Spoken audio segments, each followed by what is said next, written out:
Hello, this is Dr. Helen Webberley. Welcome to our GenderGP podcast, where we will be discussing some of the issues affecting the trans and non-binary community in the world today, together with my co-host, Marianne Oakes, a trans woman herself, and our head of therapies. We have another amazing guest today. We have Taryn De Vere with us. Taryn has two places in my heart. She has recently joined GenderGP as our social media manager. We needed to take on somebody bright and colourful to help with the queries and questions that were coming in through social media, and also someone to kind of spread our word and spread the word of the community on behalf of GenderGP. So welcome to the team, Taryn, and welcome to our podcast today. I shall, as I usually do, let you introduce yourself and tell everybody exactly who you are, why you might possibly be here, and all about you. Okay. Over to you. Thanks. I'm Taryn De Vere. I live in Ireland, but I'm originally from Australia. And I have a child who identifies as trans, a young child who came out to me when she was about 5. And that kind of started me on the whole journey of learning all about. I have to say, I did have friends who were trans before, and I did understand some of the issues relating to trans people. And it was actually my knowledge that came to the fore at that time, because my daughter said to me in the car, do all women have vulvas? And my instinctual response was yes. And then I said, oh, hang on a sec. No, trans women. I said, no, trans women don't have vulvas. Some of them don't have vulvas. And she said, well, what's a trans woman? And I started talking to her and explaining. And then she said, that's me. That's me. I'm a trans girl. And I said, oh, okay.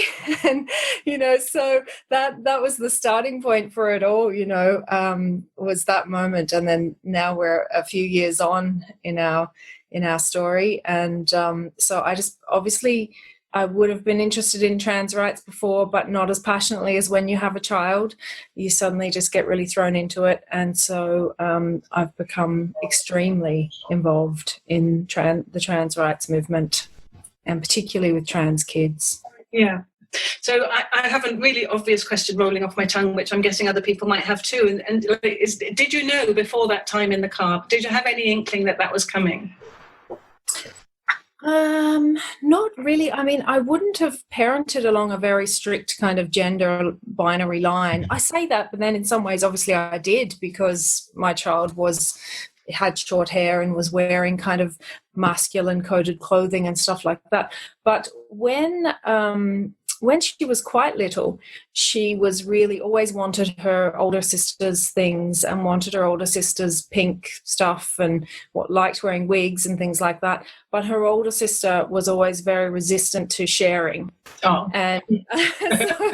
And so that was kind of like, she didn't really get to wear the things as much as she wanted to because her older sister wouldn't share.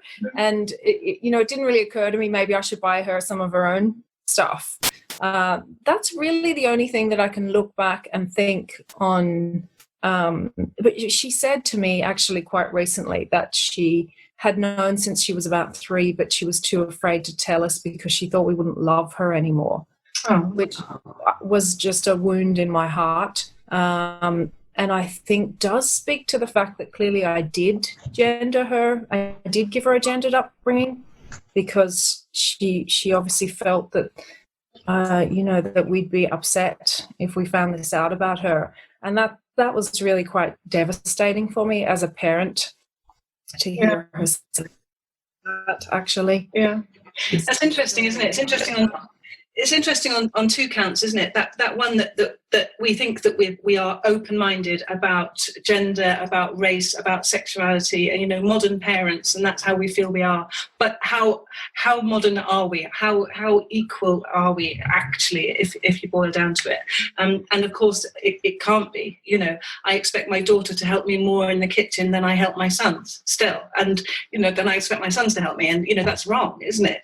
So it's strange however modern we might think that we are, and also it's interesting on another count, because we often hear when children are going through assessments to kind of prove their transness. And that question that I asked you, exactly that, when did you first know? And I feel sorry for those parents and those families who didn't know early on because it just didn't arise for whatever reason. But that doesn't in any way invalidate their transness, if you know what I mean. I think, Marianne, you probably hear that a lot, don't you, when you're talking to families and children and young people. The shock. I think more for trans girls. The parents saw no sign of it. Yeah, they wore a princess dress on occasions, but actually the child was usually functioning fairly well in a masculine role. However, for the trans boys, it's usually a little bit that they are expressing masculinity a little freer, and I think that says a lot about society and how we perceive masculinity and femininity. The point I was going to come back to you on there was, people ask me, when did I first know? And I couldn't say I knew at age 3, but I've got memories of being 3 years old and some of the behaviours and some of the thoughts and feelings that I had. And people say, you can't possibly remember when you were 3. And to hear you say that your daughter said to you, I knew when I was 3, was kind of like, I can believe that without question because I can pull my own experience. I think it comes back to society and how we're conditioned to think. And actually, the information that we've got in society now means a 3-year-old probably knows more than I would have done as a 3-year-old. Yeah. Certainly my kids do anyway, because I'm a very sex-positive parent. So I kind of talk to my kids in very open ways. So, and in fact, there's a very funny story about one of my son's friends who, when he was 10, his dad decided to have the chat with him while my son was there. And when my son came home, he told me, and I said, oh, how did he do? And he said, oh, he wasn't too bad, but he did need some help. Like, he forgot what a uterus was called. Because I was thinking, I bet my kid could give that chat. Yeah, absolutely. Taryn, when you were introducing yourself, you said that you have become extremely passionate about trans rights, so why such extreme passion? What's brought that out? So I guess, like a lot of things, until you experience them yourself, you kind of think, oh, society has that sorted. You think to yourself, oh yeah, we look after people who are in these different situations and who need help. And then when you find yourself in that place yourself, or somebody that you love, and you're needing to access supports for them, you suddenly realize how bad it all is and how hopeless it all is. Well, I suppose hopeless is maybe a bit too harsh a term, but you just realize that it's a bit bleak, I suppose. For example, where we are is quite a rural part of Ireland. And there is just not anything, not even a sort of therapist who's especially trained to deal with gender issues. Nobody able to access nobody. So and there's no support groups, there's no family support groups or anything like that here. I go over the border, over to Northern Ireland, and I'm involved with SAIL NI, and I am involved with TENI as well here in the Republic. And I've been to a number of their organizations, but we have to travel 4 hours to get to a TENI event, and sometimes more than 4 hours, which doesn't really work for me as a lone parent with a lot of kids. and when I go to the SAIL events, they tend to be older children. So it's been really hard for us as a family trying to find supports and find some other kids who are experiencing what my daughter's experienced. And in fact, she just made her first other trans girlfriend this year, and that came through mutual friends. And that child was in a similar situation and didn't really have a social network as a trans girl. And so, but again, it's 4 hours away. We traveled 4 hours and we went and met them, and they formed a beautiful friendship and shared lots of really lovely secrets. And both the other mother and I spent a lot of time weeping. Oh. But it was just, it's just difficult when there aren't really the supports here. So then that makes you passionate. That makes you think, well, I need to do something. I need to tell people what's going on. And I'm a writer and I'm a journalist. So, I've been writing about my experience and my daughter's experience and talking to other trans people I know, and trying to just spread the message, because the other side of all of this is there is so much misinformation about trans people and trans kids in the world. And that is really scary. Like when I wrote a piece recently for the Irish Independent about being a mother of a trans child, and some of the comments I got on social media and private messages and DMs and PMs were the kinds of things you should really probably report to the police, because people get very angry when they hear about trans children. Some people get very angry and they get very scary. It's scary how much people are attached to the gender binary. Yeah. And, that's horrible for me, because I'm scared for the world that my daughter is growing up in, and I'm scared for what her life might be like. And I want to do everything I can to make the world a safer place for her and all other kids and all other trans people as well. We all have our part to play. Yeah, that's a scary, somber thought. But I feel that although there is a lot of chit-chat and anger and misunderstanding, it's got to be a better place than the world, for example, that Marianne was trying to experience her gender in. And I'll come back to you on that, Marianne. I'm interested as well. You mentioned that when you started to look, there was no support. For example, there was nothing in your area, no groups or anything, especially for younger children. And you mentioned the fact that there was no therapist who was specially trained in gender feelings. And we've talked about this before, in that counsellors and therapists and psychotherapists and doctors and general doctors and general nurses, you're trained in everything. You're trained to open your door and anything that might come in is there.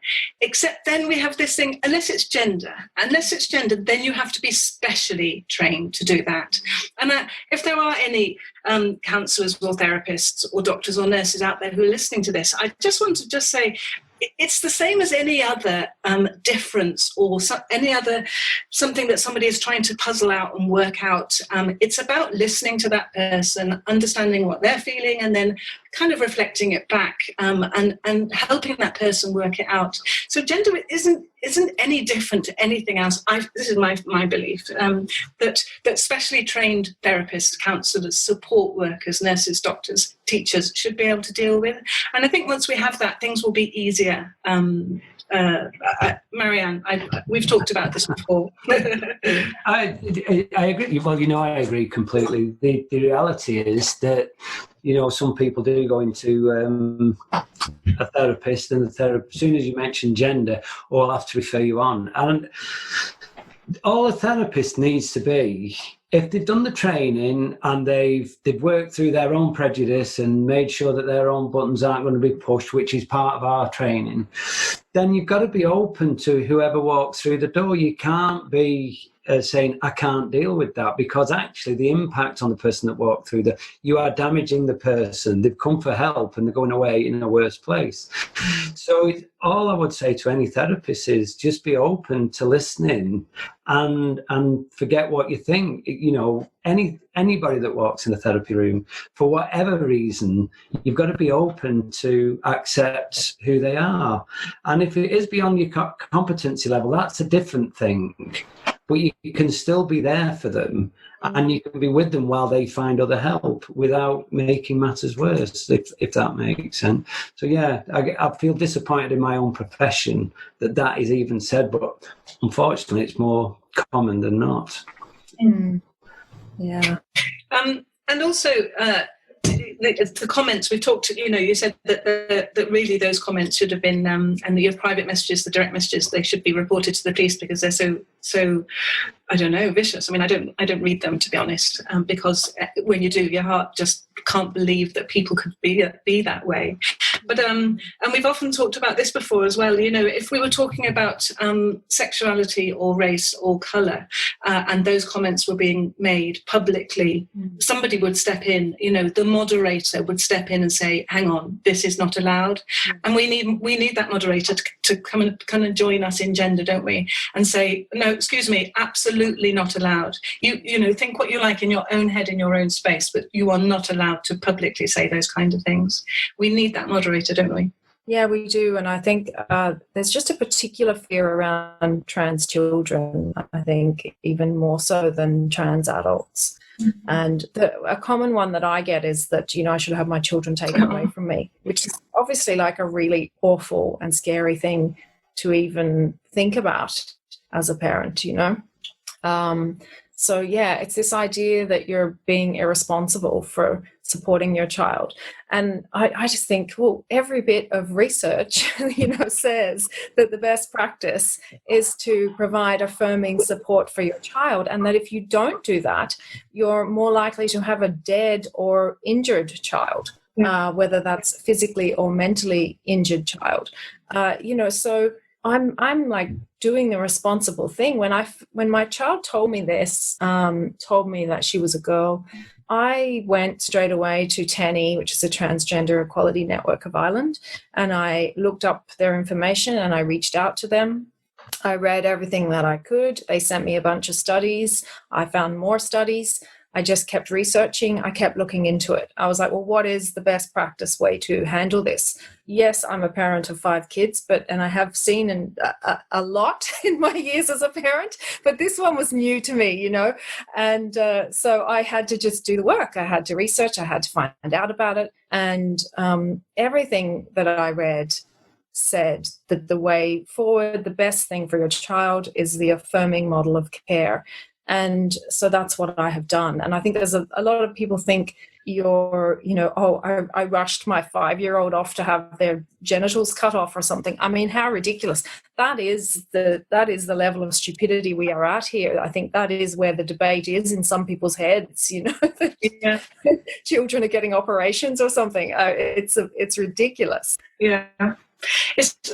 I love that idea. It's about parenting, isn't it? And so whenever I'm reflecting on my own parenting, I'm thinking, who do I call? Who do I shout at that my teenagers are driving me mad, kind of thing? And then I think of Super Nanny, and I think, right, okay, Super Nanny, what would she do? And it's like, okay, it's about 5 kind of things, isn't it? You love your children, unconditional love, and you support your children. You have a clear set of rules and boundaries that you agree to and you stick to, and I can't remember the other 2, but it's kind of like, and then that's what we do with that's how we operate in our household for everything. And it's like, so why is trans any different? And so if you have a trans child, it's almost like people are like, oh my goodness, where's the book on this? I haven't got the book on this. And actually it's exactly as you say. I think it's that providing that gender affirming support and love and care and belief and a firm set of rules and boundaries, the same as for all of the children, exactly the same kind of thing. And it is no different, isn't it? And personally, that support, that belief and that love, how can you go wrong, really? One thing that was really amazing to me, and I think speaks a lot to a generational shift, was that how quickly and easily my other children and all of my daughter's friends made the switch. Yeah. So it just wasn't a big deal.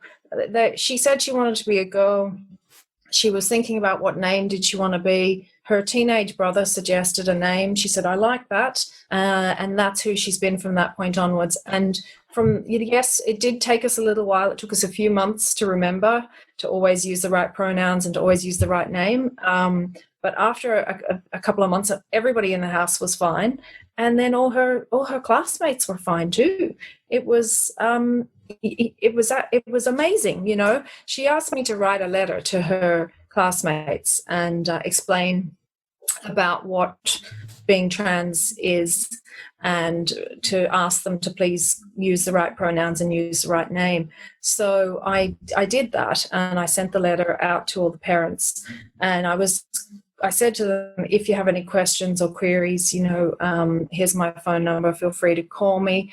And I gave them some other resources if they wanted to look up stuff. And I was quite anxious that night. I was worried that there was going to be some pushback, and I was anxious about what it was going to be like for my daughter going to school the next day. And then I started getting these texts in, and I always remember the first text that came in, and it was from this woman, and she said that her daughter was really excited to have another girl in the class, and that they were excited to see her at school the next day. And I had a couple of messages from people, all of them completely supportive, from other parents. And the next day when she went into school, some of the kids brought in little cards, and one even gave her a gift. More tears. All the tears. But what that says to me is that this next generation, they're so much more open and less attached to the idea of this really strict gender binary or people being a certain way. And I mean, I live in rural Ireland, in a pretty conservative part of Ireland too, and so I just think there's something really kind of beautiful and hopeful and inspiring about that. Yeah, we see that, don't we, Marianne, a lot. The children and teenagers of today are whatever, what's the fuss, what doesn't matter, what colour hair, what short hair, what kind of clothes, doesn't matter. And look at the colour that we see on Instagram, and young people just finding their gender expression, never mind their gender identity. We've always done that. When I was 15, it was black and red, completely black and red.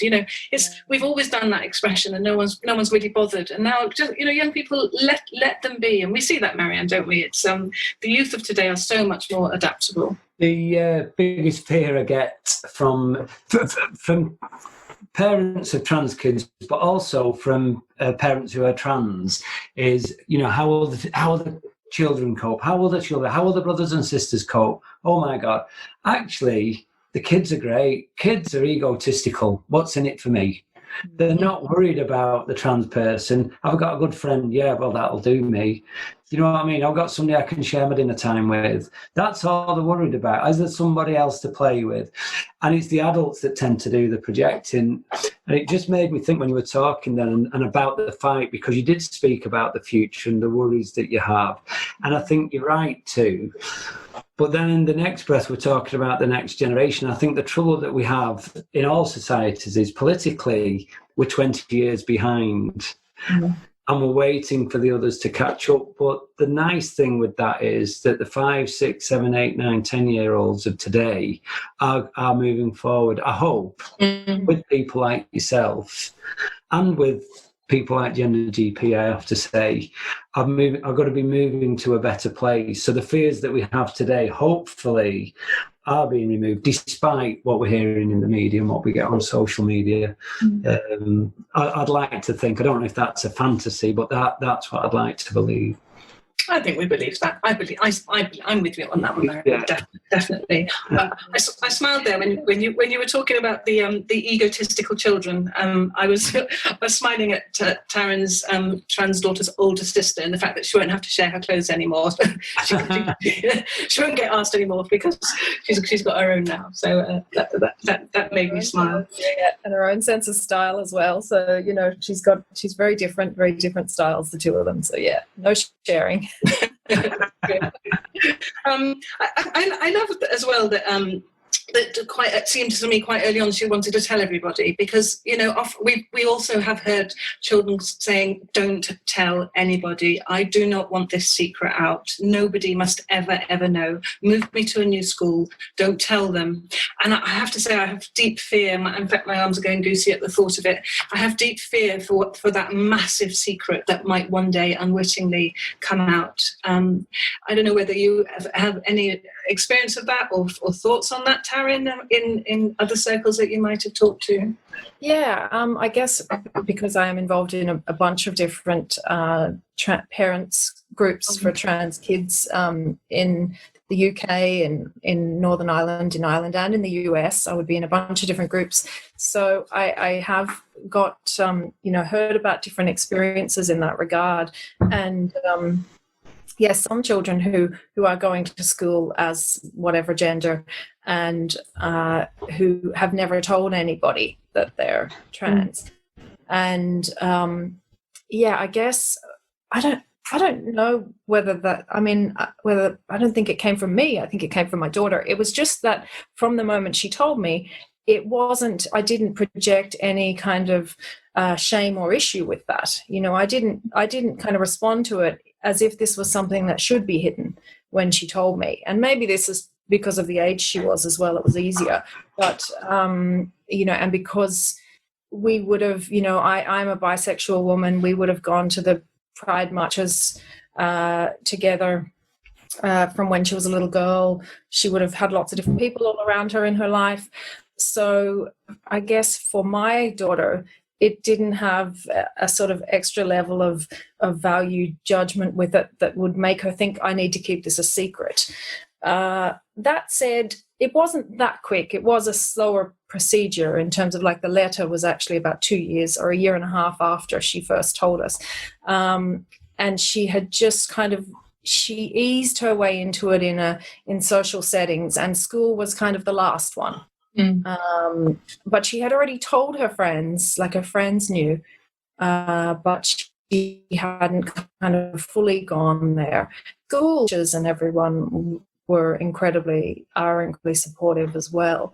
And so that made a big difference for her too. But I do remember one occasion very early on when it was about maybe the third time we had gone out in public, and she was dressed as a girl, and we were in a charity shop in Derry across the border, and a man who worked in the charity shop, when we walked in, looked at my daughter, laughed and said something unkind, and my daughter just immediately shut down, and she said, I want to leave, and we walked out and we left, and she was quite upset.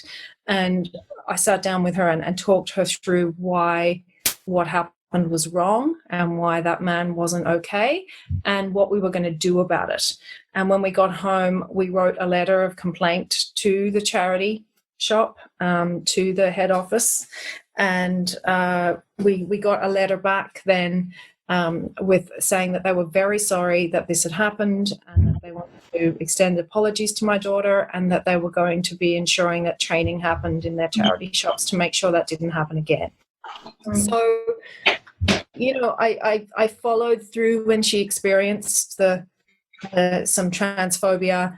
I did everything that I thought I could do to try and sort of make things better, make her realize she wasn't the wrongness, he was the wrongness. Yeah. He was the person with the wrong idea, and that I had her back as well. I love actually the final bit, which was the training. So it was the apology, the recognition that it was wrong, but then the apology for any hurt that was unintentional, happened unintentionally, and the solution, which is the training. And that's such a lovely story to hear all of that complete circle. It doesn't matter what it is. That's such a good solution, isn't it? See a problem, identify it, do something about it, and put something in place to make sure it doesn't happen again to anybody else. That's a lovely story. Taryn, you mentioned Pride. It's Pride Month. What kind of things are going on in the world? Has the funny situation that the world is in, has that impacted on Pride? Yeah, well, there seems to be kind of virtual prides happening all around the world. Am I right now in thinking it's going to be like a 24-hour live stream everywhere around the world, hitting at different points? So it's going to be interesting to see how that works. In a way, I'm kind of excited about it because I often miss the big Pride parades because they're so far away. And again, so many kids on my own. And I feel like, this will be something that my family and I can actually join in with. I mean, we usually go over the border to the Derry Pride, which is a decent Pride, but the action really is in Dublin or Belfast. So yeah, I think it's all going to be different, but one thing's for sure is I will be dressing up in the most colourful and extravagant outfit you can possibly imagine. Good. What about you, Marianne? Have you got any Pride activity lined up? I haven't, and to my shame, I haven't. You know, the reality is we've gone into this situation, and I was going to make this year where I visit some of the smaller prides in my area, because I've never done that. I happened across one last year, and I just thought, wow, this is fantastic. And we've come into it in Pride Month, and suddenly they've all been cancelled. So if I'm honest with you, I'm not fully aware of how I would access it online, but I'm going to have to go and search now. Yeah. But yeah, the other thing that's bothered me with Pride Month this particular time is that there's so much else seems to be overshadowing it. And I just wonder how people can still celebrate Pride knowing what else is going on, or how they're celebrating Pride knowing what else is going on. And I find that quite sad that I would think that, but it's the situation we find ourselves in, isn't it?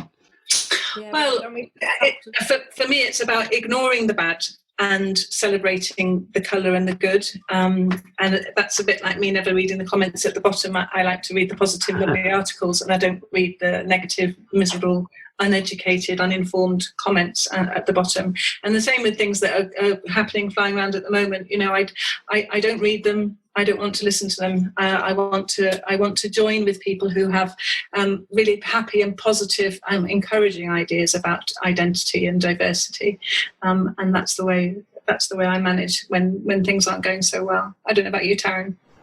I think the LGBTQI plus community has a lot to celebrate and a lot to feel proud about. I think that we're under huge strain and pressure and adversity and discrimination, and there's horrible things happening in different parts of the world. And through all of that, people are coming together, they're fighting, they're campaigning, they're organizing, they're being amazing allies to other things that are going on, like the Black Lives Matter movement and protests.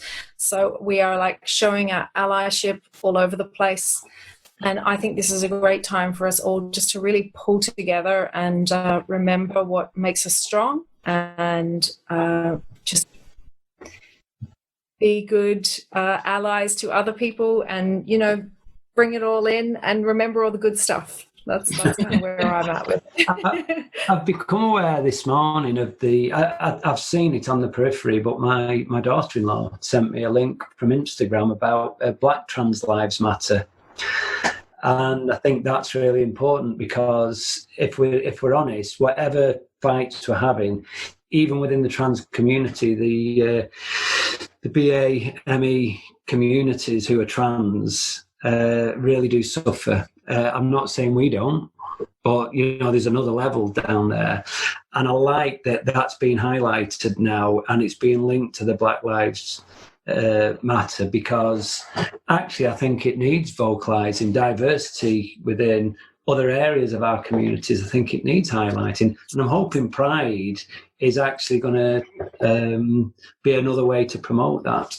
Yeah, and that's where we've seen that change in the flag moving to incorporate the BAME kind of colours as well, and the trans, and I love that. I love that new Pride flag. I think that's an amazing thing. But yeah, I agree with you. I think you know, it's time to start highlighting people who are, you know, have experiencing different levels of oppression, and in many cases worse levels of oppression. And I thought actually it was a great thing that you wrote in your blog recently, Marianne, about Pride, about how for people who are not identifying as LGBTQI, for like our cis allies, for different people who want to be allies, that it's all about kind of action, and it's about doing things rather than about waving a pride flag. And that's signing those petitions about those Black trans women in America, what they're experiencing. And everything's across the board. All of these issues are interconnected. And so we all need to support each other with anybody who's experiencing any kind of discrimination or oppression. That takes me back to a speech I heard about 2 years ago from an MP, Dawn Butler, and she started it just by saying, your rights are my rights. You know, that if they take your rights away from you, they're taking my rights away from me that actually rights affect everybody, they affect every family, and I think people forget that. Like, I like to remind people that there's 25 million trans people in the world, and that's a significant number of people in this world. You know, everybody that knows somebody who is trans or non-binary, you know. So, yeah, of course. And we're all interconnected, and how one person's experience is going to affect everybody else's experience. And once they come for one group's rights, they won't stop there. We know that. History's taught us that. You know, they'll be coming for other people's rights then. So the fight is here and now. And I think we forget that we all add value to everybody else's lives as well. We add colour, you know, diversity itself. The world would be a very grim place without diversity on lots of levels, you know, whether it, you know, culture, religion, dare I say, and you know, sexuality and gender. It's what colours the world. So everybody adds value to the world. And I think sometimes that's forgotten as well. Yeah, I have to say that since having a trans child, it's made me hugely grow as a person. Experiencing the world through her has really taught me so much and made me grow a lot. I think I say this about parenting, like some people have religion and some people have to grow through parenting. I think religion might be easier, but growing through parenting, because your kids will bring issues to you and you have to face your own shit if you're going to be a good parent. You know, you have to deal with your own stuff when they bring you things. And it's really been very fascinating for me in having to deal with my own stuff. And helping me massively to grow as a person. And I'm so inspired by how she is in the world and how confident and comfortable she is and how okay she is just, she just blows my mind. It's amazing. I think the thing that I notice from parents, and I say this, and I think Helen will agree with me, I say to the parents that your child is the expert in this. No amount of reading, no amount of you informing yourself is going to teach you actually about your child. It's going to inform you, but your child, you've got to be led by your child, and that's a very uncomfortable thing. But actually, we could argue that you know, they're an autonomous being, a child. You know, a good parent is somebody that listens and learns and doesn't try to control. And I think that's, you know, when they come to me and they want to be the expert, the parent wants to be the expert. And when I say that, I can almost see fear. But if you can relax into it and trust your child, then you'll be guided right. I don't know how other parents would feel about that, but that's kind of how I try to explain it to them. Yeah, I think you're exactly right there, because you do see, like, I hear a lot of parents in different groups I'm in who are a bit obsessed with the idea of controlling their children. And my kids, you know, have been schooled on personal autonomy and body autonomy and stuff. So anytime I move into a slightly controlling area, they quickly shoot me down, you know, with consent matters and, you know, my body, my choice. And I get hoisted by my own petard sometimes, you know, brush your teeth, my body, my choice. But, but yeah, I would agree with you there. I think we need to be led by, look, you know, kids know who they are, they know what they're about. We need to listen to them. And really importantly, we need to respect them. We need to treat them with respect. You know, not think we know best for them, because we don't always know best for them. No. They tend to know, they know themselves what's best for them, you know. I view it, rightly or wrongly, that the parents' role is to prepare your children for the world they're going to face. It's not to massage them into, you know,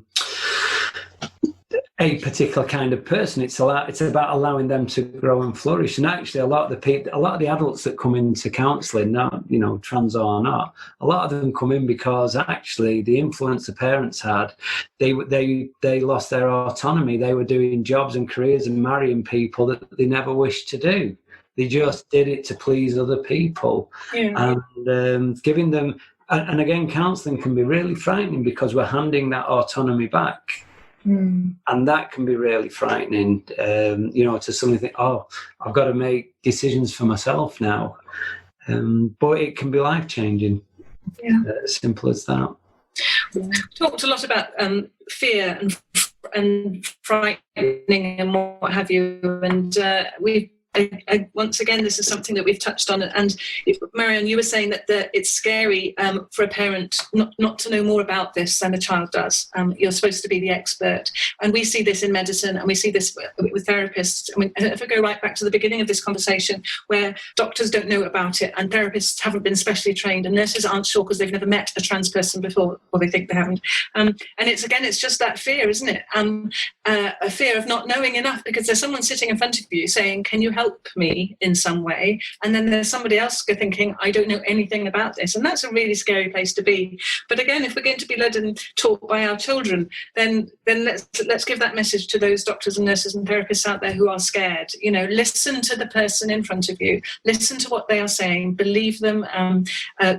Respect them, as you say, Taryn, and learn. And then the next time you have a trans person in front of you, it will be just that much easier. So those are messages from a doctor sitting here and a therapist sitting over there today. But the 4 sweetest words any trans person can hear is, "How can I help?" That's all we and let them tell you how you can help. If I ask you for help and you're lost, you'll say, well, you just repeat that back. How can I help? That's all. And let them tell you. The trouble is, everybody jumps around panicking. I need to know. And nobody needs to know. Ask them. Be guided by them. It was at the beginning when I first started GenderGP and the letters and the emails came in. I mean, talk about a wealth of information and stories. I felt like the most privileged person in the world to be reading those stories and to be able to learn from those personal accounts, every single one. Just so many, so beautiful. I wish I could share them all with everybody, because they just explain it so beautifully what it means to be different in this kind of way. And then as time's gone on, GenderGP's moved and become more well known, and there are people from other countries coming to GenderGP saying, can you help me? And I know that we have discrimination in our country and a lack of education, and some hatred and some difficulties, but there are some other countries who have I don't know how to help them. I mean, when this started in the UK, people were saying, can you help me? I was like, yes, I can. I don't know how to, but I'm going to find out, and I'm going to do it, and I'm going to wave that flag until healthcare for people in the UK is better. And I feel so distressed sometimes when I read stories from other people where I can't help. I don't know how to help those people because the law, the politics, their society just doesn't allow it at all. And I feel so tied and inhibited by that. There's a long way to go. So when I see the colour now that I can see it, other people can't see what I can see, but on my screen, Marianne is in flowers and colour on her blouse, and Taryn couldn't be more colourful on her lips, on her bra straps, on her top. And I'm sitting here quite drab actually, but that colour is such a positive feeling for the future, for our community that we can definitely have an impact on here, and hopefully by example have an impact in the rest of the world as time goes by. So what does that colour mean for you, Taryn? Because I know it's such an important part of your life. Was that colour there always, or is this a kind of a more current thing? Well, I started really making an effort to dress well after I came out of an abusive relationship, and I kind of realised that the worse I felt, the better I dressed, and then the better I felt. So I used it as kind of a coping tool, and then I guess I just got a bit hooked on it then, and then I became more and more kind of over the top and extravagant with it, and I just went full eccentric auntie, and so I haven't really looked back then, and then it just became a bit of a thing. I actually, the colour black and the color like browns and beiges and stuff, they just kind of depress me. I just, no, I can't do it. So I just got rid of everything in my wardrobe that was those colors and decided, well, I'm only going to wear things that make me feel good. And not only does it make me feel good, but every time I'm out in the world in like normal pre-COVID times, people come up, they chat to me, they ask me about my outfit, they tell me how much they love it, they tell me how much they love seeing somebody wearing bright clothes, dressing extravagantly. So it has an impact, and I enjoy that as well. But mostly I just do it for me. Well, it certainly brings a smile to my face, that's for sure. And can you explain your earrings, perhaps, to those who can't see them? Because I think they are absolutely fab. Aside from my very exciting new role with GenderGP as social media manager, which has been a lot of fun, very rewarding and amazing work, and I'm really excited about. I also run a little jewelry business, mostly kind of upcycled jewelry. So the ones that I'm wearing, I made out of plastic straws, and they are in the trans colors, and they're quite big, so kind of a big, chunky, kind of almost down to my shoulders, trans flag earrings. So I like to fly the flag whenever I can. Beautiful, beautiful.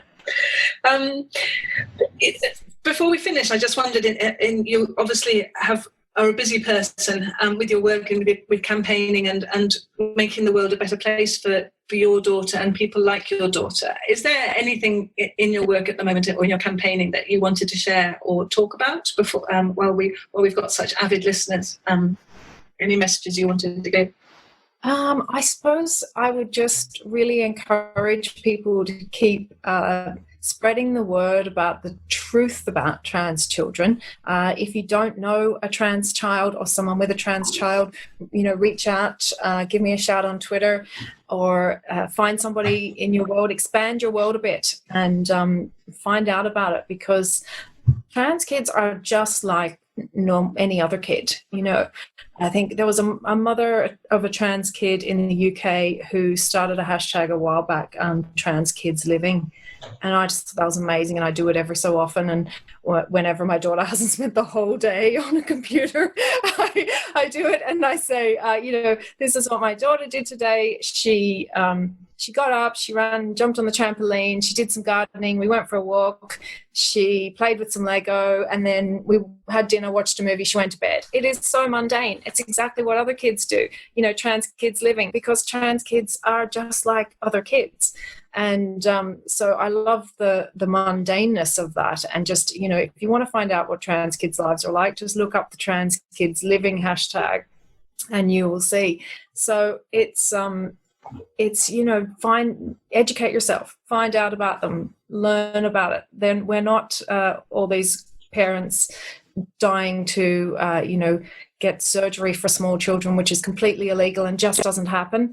That's like a mad kind of myth that's out there, and I'd love for people to really learn about trans kids and their lives, because the negativity that's in a lot of the discourse around them does have a real life harmful effect on these kids. And I think we all as a society and as a community have a responsibility to not just trans children, but to all children, to make sure that the world is as safe as possible for children.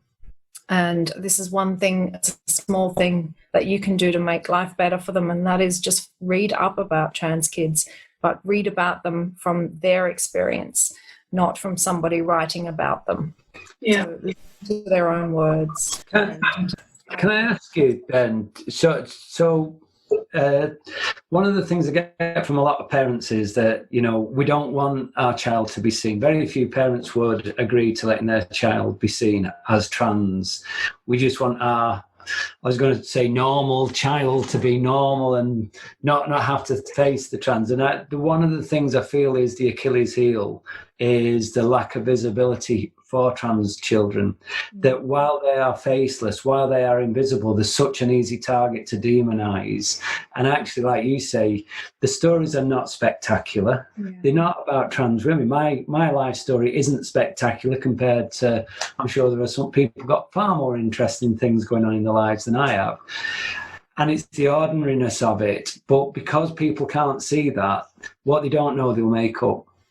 Yeah. You know what I mean? It's like rumours, isn't it? What we don't know, we'll make up. Yeah. And I think that's the Achilles heel, if I'm allowed to say that. Yeah, and the difficult thing there, I think, is, because, and I have this with my own child, I don't tell people her name. I don't tell people her age. I don't put her photo anywhere.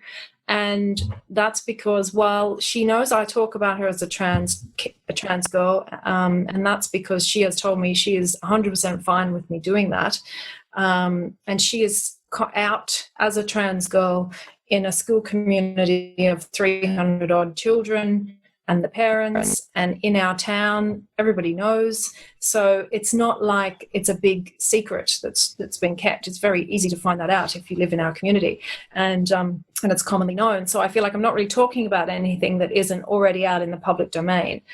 But I am obviously careful about certain things that I talk about, and I don't put her photo out or anything like that. And that is because she's too young, really, I think, to be able to give me consent for that. Like, if I asked her, she probably would say yes. But would she still be happy with that when she turns 18 or when she's 25? I don't know. So I think that's a real difficulty, like you're saying, Marianne, I really agree with you there, is that it's a tough one for parents to have to make that call, and only you know your own child. And there are a couple of children who are kind of openly trans children who are out there, and they certainly get a lot of abuse online. Even thinking of Desmond is Amazing, who isn't a trans child, but who's a kid who dresses up in drag and does amazing acts and stuff. I mean, he's had terrible abuse online, and so there's that side of things too. You're opening your child up to all of that, and that's always been a difficult line for me to walk, especially too because I'm a really bad kind of secret keeper when it comes to my own life. Like, I'm like, you want to know my life story? Here it is. I'll give you everything, So I find it really hard to not say things, because I'm like, well, why would you want to keep it a secret? It's this sort of autistic part of me that really comes out, because I'm really bad at not just being very honest. and so I struggle with that, but you have to balance out their privacy, and that does have an impact, as you say, Marianne. It really does have an impact, because we just don't have, trans kids don't have the visibility, and as you say, people will just create their own narratives. It's a tough. That's why Pride's so important as well, though. Perhaps we do have our windows of opportunity to celebrate. So I don't know, but maybe that's the way forward. That's how I think the LGBT or the LGB community started getting more visibility, was through Pride. Yeah, we'll see. It's like anything, isn't it? And again, if I think about my children, and that they'll take a photo of something and of a sibling, and they'll go, I'm going to post that, and the other's like, no, you're not, I don't like that, and they're like, no, it's a lovely photo, no, absolutely not, you're not posting that. And it's just about that permission, isn't it? And understanding when someone is old enough to give their consent for that permission for that story to be shared. And I do feel sorry for the children who are set rules about how far you're allowed to show yourself in public. It's okay to do that in the home, but it's not. Let's not do that in the butcher's shop or the charity shop, as you were talking about earlier, Taryn. And it's difficult, isn't it, when enforcing rules that don't exist as a society's rule, they just exist as a personal rule. It's a tricky world to navigate. But actually, life is a tricky world to navigate, and parenting is a tricky world to navigate. And I guess being a mum of a trans kid is a tricky world to navigate. And thank you so much, Taryn, for sharing your story and your daughter's story with us. And a massive warm welcome to GenderGP. And I've already seen how people commenting on social about how amazing you've been and how you've helped them already. So thank you from those people, from me to you. And thanks for joining us. Thank you, Taryn. Nice to meet you. You too, Marianne. Thanks. Bye. Bye. Thank you. We hope you've enjoyed our programme. Do go ahead and subscribe if you haven't done so already. If you or anyone else are affected by any of the topics discussed in our podcast and you'd like to contact us, please drop us a line at doctor@gendergp.co.uk. We're very happy to accept ideas for future episodes and guests, or if there's something specific you'd like us to cover. You can also visit our website, www.gendergp.co.uk. You can follow us on social media @GenderGP, and you can sign up to our monthly newsletter. Full details can be found in the show notes on our podcast page. Thanks for listening.